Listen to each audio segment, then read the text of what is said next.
Good morning. I just wanted to pop in and offer a little bit of encouragement today. I know that sometimes we walk through these seasons where we feel like we're getting pummeled by waves, just kind of one right after the other. And just about the time we stand up from the first wave, we feel like we get smacked by another wave.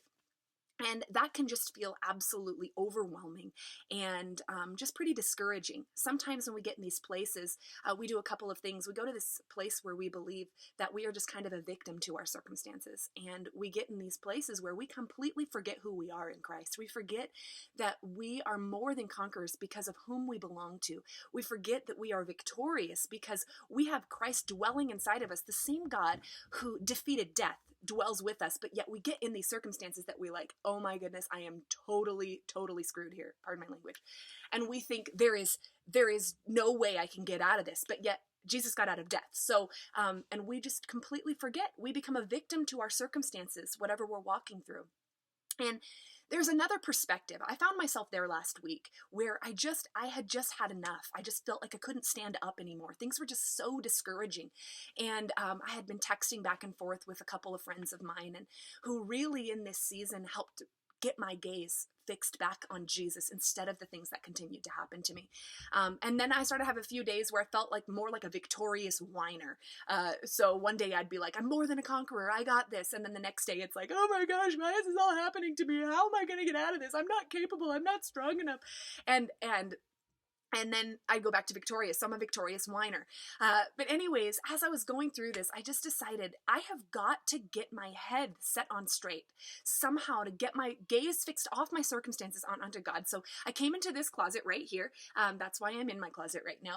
And I moved the dresser that was here and I put up this giant sticky note. And I found a place where I could be intentional about being with God, intentional about setting my gaze on Him, intentional about reading His Word and posting it so that I could be reminded of it. So that in those moments where I am tempted to be a victim to my circumstances and where I forget who I am, I come right here, I get on my knees, and I ask God to remind me whose child I am. I ask God to show me where He is working. I ask God to minister to me through His Word. And see, when that happens, yes, waves keep coming.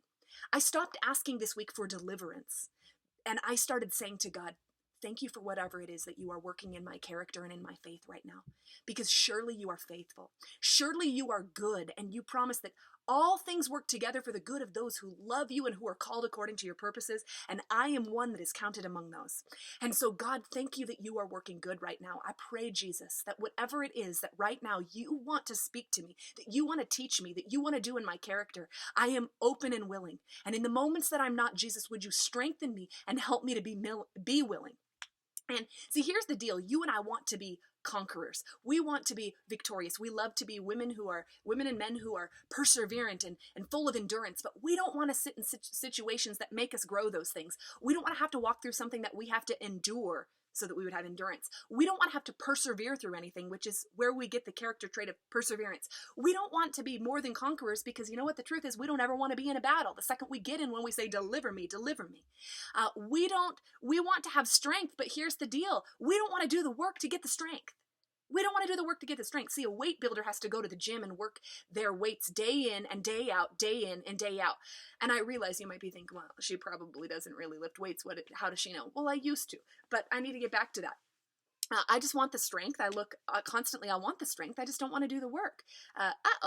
Same thing in our spiritual lives. See, life circumstances give us this amazing privilege. These waves that hit us give us this amazing privilege of building our spiritual muscles, of strengthening our faith, of helping us gain more strength and more dependence on Jesus Christ, the one who defeated death, the one who makes us victorious, the one who says He delights in us.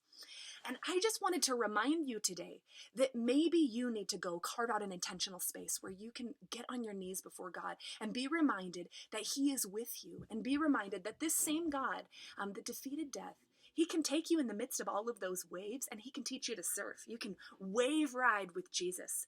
And the only way to do that is by setting your eyes on Him instead of your circumstances. And I'd challenge you this week to stop praying for deliverance. I'm not saying that we should never do that, but instead of praying for deliverance, could you shift your gaze to God and say, God, whatever it is that you want to teach me here, I'm willing. I'm willing to follow you, to take my orders from you. I'm willing to listen to you. And God, if you want to build strength in me, let it be so. If you want to build endurance in me, let it be so. And in the moments that I feel too weak, God, would you show me that I'm more than capable because of Christ who dwells within me. And I just wanted to encourage you this morning. I don't know where you're at, but I pray that you would shift your gaze to God, that you would find an intentional space to get before him, and that you would ride the waves with God, and that you would know how much he delights in you.